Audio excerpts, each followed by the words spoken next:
Welcome back, DPReview TV viewers. It's Chris Nichols here. We're taking a look at the Canon PowerShot Zoom. This is a very unique piece of equipment, and I want to make sure that it works well for you. So by the end of the review, hopefully you'll have a better idea of that. Now, right off the bat, this does not handle in any way like a digital camera. This really does feel and operate like an optical monocular. The body is very lightweight and it fits my hand quite nicely. It is not weather sealed, however. Under the door here on the side, you got your USB-C connection, and this does take micro SD cards. And if this door pops off, it very well could get lost, and getting it back in there could take a good 20 minutes. Don't ask me how I know that. So on the top of the camera, you've got your power button and your menu button, and then you got your zoom button. Now, you got a 100mm full frame equivalent and a 400mm full frame equivalent, but nothing in between, and it is a pretty big jump. Now, you also can hit the zoom button a third time, and that'll bring up an 800mm equivalent. Push it again, and you're back to 100mm. On the bottom here, we've got our photo button and our record button, and they're in a pretty nice, easy spot to adjust. And then there's quite a large diopter adjustment. Now, it's very easy to adjust, but it's also very easy to accidentally bump. Just keep that in mind. Now, inside the viewfinder, we've got a 2.36 million dot EVF. Not bad considering the size of this camera, and it does refresh at 60 frames per second. And honestly, it's one of the nicest parts of this camera. When you're actually having it up to your eye using it as a monocular, it does give you a fairly clear and easy to look at viewpoint. Now, unfortunately, what the Canon PowerShot Zoom sorely needs is a control dial on top, maybe with a push button interface to set things, because what we're left with is actually manipulating the menus with the buttons on the outside of the camera. So I hit the menu button, and then I can scroll through my menu options using the photo or the record video button. I can't skip ahead though, I just got to keep clicking away. It took Jordan about 20 minutes to set the date and time. And this camera doesn't have a playback button either. That's also very tedious. If I want to see photos that I just took, I have to go in the menu, click, clickety, clickety, click, click till I get to it. With practice, I'm sure you get a little bit faster at it, but really it is annoying and tedious. Luckily, there's not much reason to have to go into the menu once you do get things set up. Now, from a photographic standpoint, it's very important to understand that this does not shoot raw photos in any way. It's JPEG only. It can shoot about 10 pictures per second, which is not bad, for about 30 frames, and then it has to slow down or stop. But you know, this is not a sports and action camera. This is fine for getting facial expressions or, you know, kids doing something or a moment of action, hopefully getting a bird in flight or something, but, you know, it's not made for intense photography. It does have some video capability. It's just 1080 though, 30 frames or 24 frames per second. So just pretty basic start and stop kind of clips.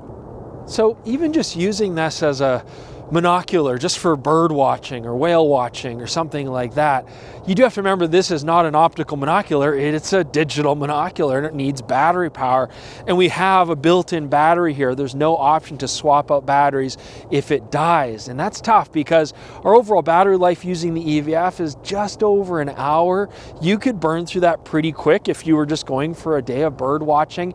And if that battery dies, your only option is to charge it through the USB-C port. So you're going to have to allow for some sort of external charger to have with you, or bring a phone charger or something, charge it with your car, but it might create problems if you're going out for a long day of viewing. It does have some power saving features. I mean, you can shut off the viewfinder and shut down the thing, and that's important, but really you got to be frugal with that power button. Now, autofocus on this device is very simplistic. I've basically got two modes. The first one I'm going to talk about is your single point center autofocus. It's kind of like a classic way of focusing. Put the box right in the middle of what I want in focus, touch the shutter button here halfway, recompose, and then push it all the way. And if you're familiar with that, it does work pretty well. And you're going to want to use that because the only other mode is an auto area everything mode, where the camera is going to decide what it wants to focus on. And it's probably going to choose the closest object or something that you don't want. It does have face detect, and that does work if you're taking portraits of people, but otherwise I would stick to the classic single point in the center autofocus. Now, you do also have a very effective stabilizer on this camera. It's a 4-axis stabilizer, which is very important when you're using these long telephotos. I mean, any little shake here equals a lot of shake out in your scene, and so that does help stabilize the view. This is useful not only for the photos, but also just when you want to use this as a monocular, like you'd use binoculars for bird watching or, you know, going to the zoo and looking at wildlife.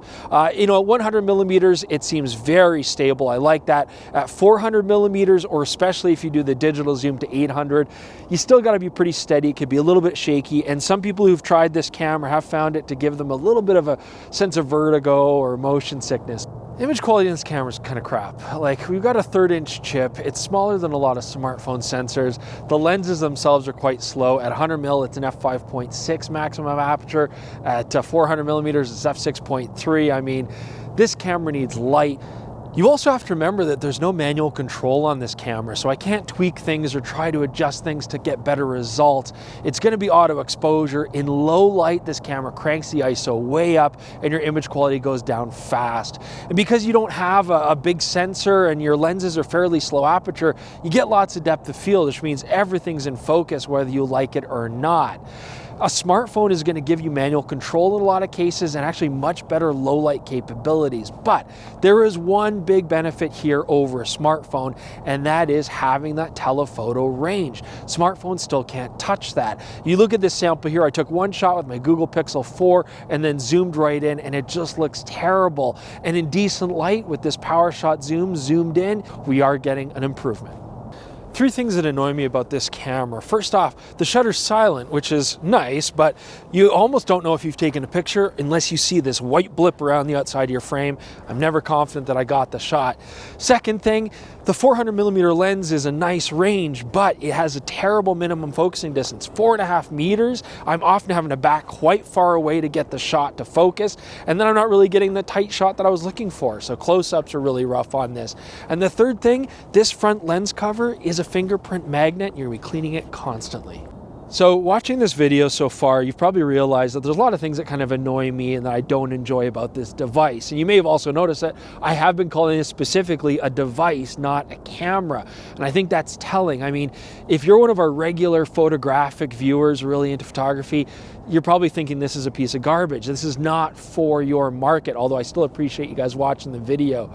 This is perfect though for somebody who's maybe a smartphone user, but they're lacking that telephoto range and they want to have that. This is also very interesting if you are just wanting to go out and do things like bird watching and animal viewing in a very casual, very simple, basic sense. Having the stabilizer actually makes this a very useful viewing tool just for watching things like birds and animals around, and then be able to take the occasional snap. Great, but you got to remember that I think that is the context for this device. Do check out deepyourview.com. We have a sample gallery so you can just see the kind of image quality results that we got out of the JPEGs here. Otherwise, as always, thank you so much for joining us, and we'll see you guys soon.